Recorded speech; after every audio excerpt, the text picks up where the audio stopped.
To start right away with our next storyteller, David Landau can come on up.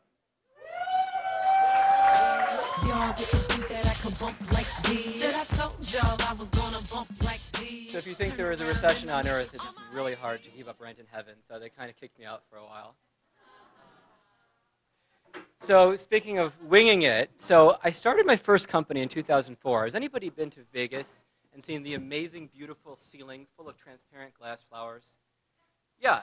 So as an artist, that was super inspirational. So I got this huge group of studio assistants together. There were about 13 of us. We took over a basement. We made this amazing studio. We're making art left and right, making tons of murals, selling artwork, working 100 hours a week, up to the point where we could chug 2 Red Bulls and fall down exhausted about 20 minutes later. So obviously, trying to make something work as hard as an art business didn't really fly. So we shut it down. We thought, what would be an ideal company to really learn how to run a business for real, something you could scale? So in 2007, I had an idea for a company called Elysium. We could take a professional model, a professional services, professional marketing, in a Silicon Valley framework, and kind of like do marketing for the skilled trades. So we got 5 managers, we got 25 workers, we put together something, and we had a goal for like 100 grand in sales in 4 months. We're like, if we can do that, it can work. And kind of surprisingly out of nowhere, just by working really intensely, we got to like 250 in 5 months, and we're like, okay, this works, this can keep going. So we were at the Blue Nile, it was August 2007, things were great, we were celebrating, and my skin started to get cold, and it started to crawl, and something was wrong. What's up? This is great. And I got a call, and it was my dad. And you know how you know something before you really know it? So I walked off, I picked it up, and he said, I have cancer. And now, when you're running a business, and you have $250,000 in sales, and you have 30 employees, and you're just starting out, and you get a call like that, how do you like wing it the next day and look an employee in the eye? How do you hire somebody new? How do you bill a customer? How do you do an invoice? How do you do marketing? What else matters when a loved one, somebody close to you, could die or could have months and months of difficulty? So he's still around, thank God, but there were months, there were years, and it was tough.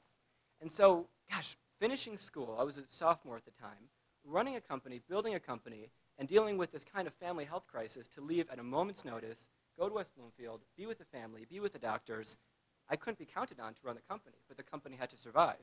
We're up to 50 jobs. Now we're up to 100 jobs we provided.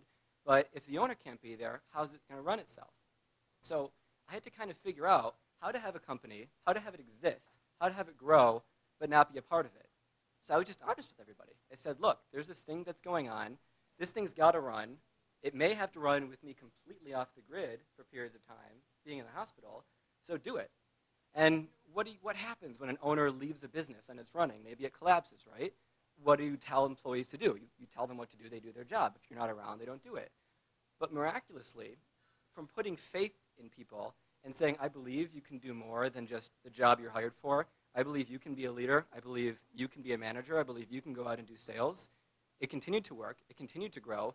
We doubled and we doubled and we doubled, and thank God my dad was fine, but after a while I realized we had this kind of entity that was an absentee owner thing, and we're going to close at like 1.8 million this year. We have a buyer, we have an investor, and we're at this like kind of a cool place where I can just run around and do a roadshow, but it never would have happened if I was put in a place where I didn't have a choice but to do anything else than say, hey, company, run itself and grow, not just if you value your jobs, but because there's no other way. So there's a lot of people who I talk to who are thinking about running a company, whether it's in coaching or whether it's in chatting. They're like, gosh, how do I do it? The challenges are insurmountable. There's funding and there's sales and there's marketing. What if you didn't have control over your time? What if you didn't have control over your life or your emotions, and something as intense as a loved one that anything could happen could come up at any moment? How could you stay with it? So yeah, there's a lot of challenges out there, but when hard becomes normal, sometimes normal becomes easy. So yeah, we tried the art studio. The art studio didn't work, but this painting marketing thing is from a way we kind of really didn't intend. So I'd say for anybody thinking of starting a company out there, if you think there's any doubt in the world, believe me, you can probably do it, and you can probably do it with a lot less than you think you need. Thanks.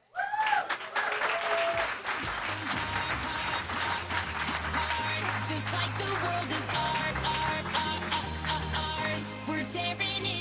David Landau, thank you very much.